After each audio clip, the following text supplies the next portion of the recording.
Saya rasa Presiden Jokowi juga dalam beberapa bulan terakhir,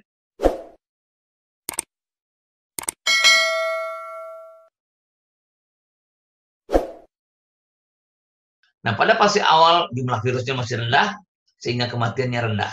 Tapi pada fase erupsi, pada fase puncak, jumlah virus itu banyak dan kematiannya tinggi karena kondisinya berat.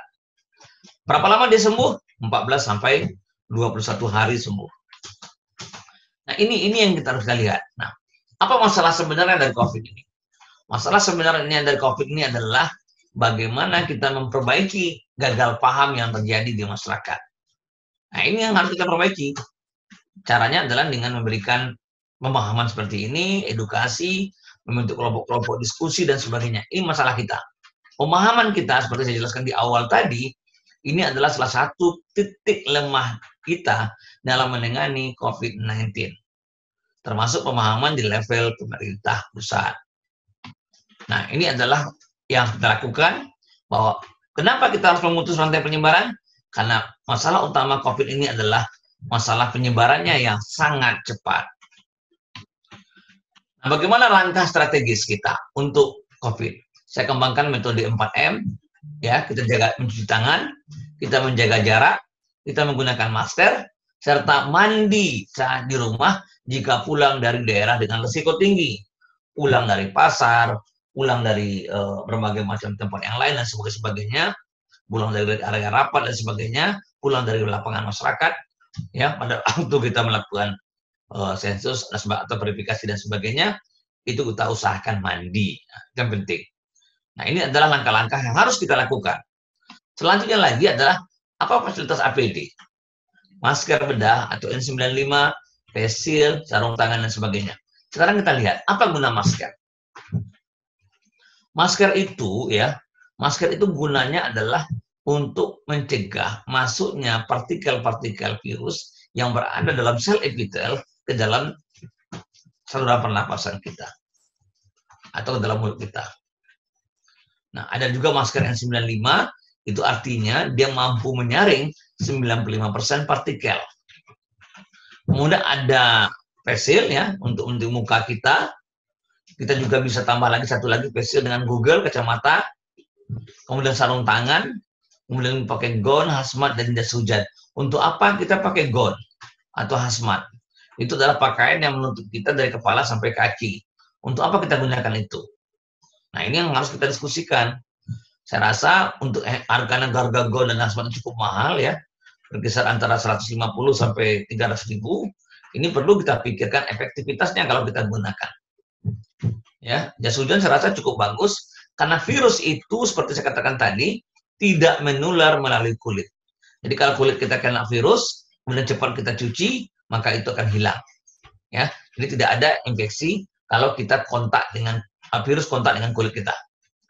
Hand sanitizer saya kurang rekomendasikan. Saran saya, setiap petugas sampai kerja harus minta izin untuk cuci tangan. Itu yang paling penting. Jadi perbanyak cuci tangan. Kemudian sepatu bot, ya, pikir itu lebih bagus digunakan di area rumah sakit, ya. Ada rumah sakit, yang jelas sepatu kalau mau selesai digunakan dijemur di bawah matahari. Termogan, ya, itu bukan bagian dari proses APD sebenarnya, itu hanya untuk screening. Masalahnya adalah banyak pasien itu tanpa gejala. Jadi akan lolos juga termogan. Coba lihat, 90% pasien positif kita tanpa gejala sama sekali.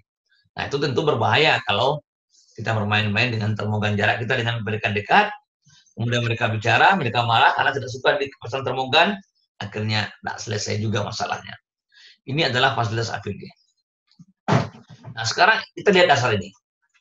Saya selalu sampaikan bahwa hingga 2 tahun ke depan belum tentu kita bisa menghilangkan COVID-19. Namun kita bisa mengontrolnya dengan cara laksanakan protokol dan pemeriksaan masif.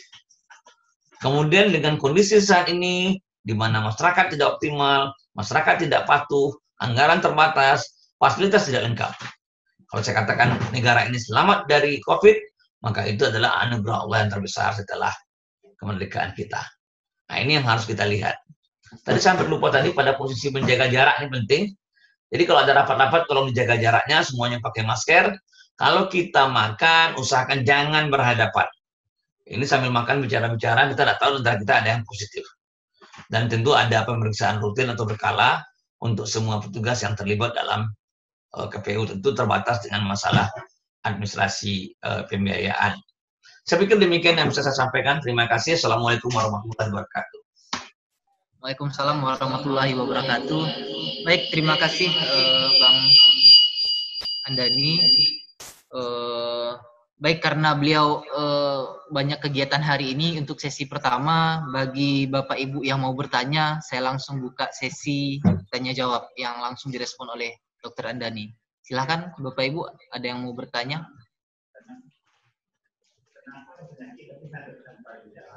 Apalagi para petugas penyelenggara yang akan menemui masyarakat untuk melakukan coklit. Nah, ini kan sangat berpotensi sekali. Nah, seperti yang disampaikan oleh Dr. Andani tadi, bahwa sering-seringlah cuci tangan, jaga jarak, dan hand sanitizer tidak terlalu direkomendasikan ternyata. Lebih baik itu cuci tangan. Nah, kepada Bapak Ibu silakan, ada yang mau bertanya? Halo, izin. Halo. Oke. Ya, lanjut. Boleh saya langsung, Pak Halo. Moderator, Pak Heru? Saya mau bertanya kepada Bang Andani. Ya, lanjut. Pertanyaan yang sangat sederhana, tapi ini saya pikir substansi sekali. Pertama, pertanyaannya adalah kenapa ada penyakit tapi tidak ada gejala? Apakah itu disebut sakit? Secara definisi itu berarti kan tidak disebut sebagai sakit. Nah, jadi apa sebenarnya yang dimaksud dengan penyakit tanpa gejala? Penyakit tanpa ada kesakitan apa-apa? Itu mohon penjelasannya Bang Andani. Terima kasih. Baik, terima kasih. Langsung aja ya Pak ya. Heru. Silakan. Jadi gini. Ya, silakan langsung Bang. Ya. Jadi dalam perkembangan penyakit ya, dalam pengembangan penyakit ada beberapa istilah digunakan orang. Yang pertama adalah asimptomatik, itu tanpa ada gejala. Yang kedua ringan, yang ketiga sedang, yang keempat berat. Nah, banyak penyakit seperti itu. Seperti tipoid. Ada orang yang menderita tipoid, itu sifatnya asimptomatik, tanpa gejala, tapi dia pembawa. Nah, kenapa terjadi asimptomatik ini, atau tanpa gejala ini? Ini terjadi karena perkembangan virus itu tidak optimal. Jadi perkembangan virus itu tidak optimal karena bisa dikontrol oleh sistem imun kita. Nah, itu dasarnya. Nah, dalam kondisi ini kita bisa melihat bahwa ada titik keseimbangan antara pertumbuhan virus dengan perkembangan sistem imun kita. Nah, orang-orang asimptomatik ini hampir selalu ada pada semua jenis infeksi. Dan hampir semua infeksi mereka adalah orang-orang yang berperan dalam sebagai penular. Nah, gitu jawabannya, Pak. Jadi itu bagian alamiah dari proses infeksi. Oke, baik. Terima kasih, Bang. Selanjutnya ada dari Pak Budi, Kota Solo. Silakan, Pak Budi. Di chat ada pertanyaannya. Saya baca langsung aja ya. Penjelasan akurasi rapid test dengan swab dan besaran biaya rapid test dan swab untuk masyarakat. Ya, oke. Jadi saya sudah sampaikan dari awal-awal bahwa saya langsung aja ya, karena soal pertanyaannya udah ada. Heru? Ya, Bang. Saya langsung aja jawab ya, karena pertanyaannya sudah ada. Saya langsung jawab, karena pertanyaannya sudah ada gitu. Oke, Heru? Heru? Ya, silakan, Bang. Oke. Jadi gini, kalau tanya mana yang paling bagus akurasi rapid test dengan swab. Jadi tes swab itu tidak ada sebenarnya. Namanya tes PCR. Jadi kita harus selalu bahasa kita tes PCR. Karena nanti akan ada rapid test untuk deteksi antigen yang bahannya juga swab. Jadi akan ada tes rapid test yang bahannya juga dari swab. Jadi berbeda ya. Jadi kalau saya katakan tidak ada istilah tes swab, tapi tes PCR. Kenapa? Karena ada nanti rapid test yang pakai bahan swab. Nah, kalau swab itu terjadi salah interpretasi kita. Jadi mana yang bagus? Jelas bagus PCR. Karena WHO menganggap bahwa deteksi PCR, yaitu deteksi gen virus, itu lebih baik, lebih akurat. Tidak merekomendasikan rapid test. Kenapa rapid test tidak direkomendasikan? Terutama deteksi antibody. Kenapa? Karena rapid test tidak mendeteksi virus, tapi mendeteksi sistem imun tubuh. Masalahnya adalah minggu pertama, sistem imun tubuh itu belum terbentuk, sehingga cenderung negatif. Jadi minggu pertama infeksi belum terbentuk. Yang kedua, terbentuknya imun tubuh tergantung juga daya tahan tubuh. Makin bagus daya tahannya, imunnya makin bagus, sehingga mudah terdeteksi. Yang ketiga, kemungkinan juga bisa mendeteksi virus-virus lain yang mirip. Jadi kayak human coronavirus itu ada pada manusia, mirip dengan COVID, tapi tidak seberbahaya COVID.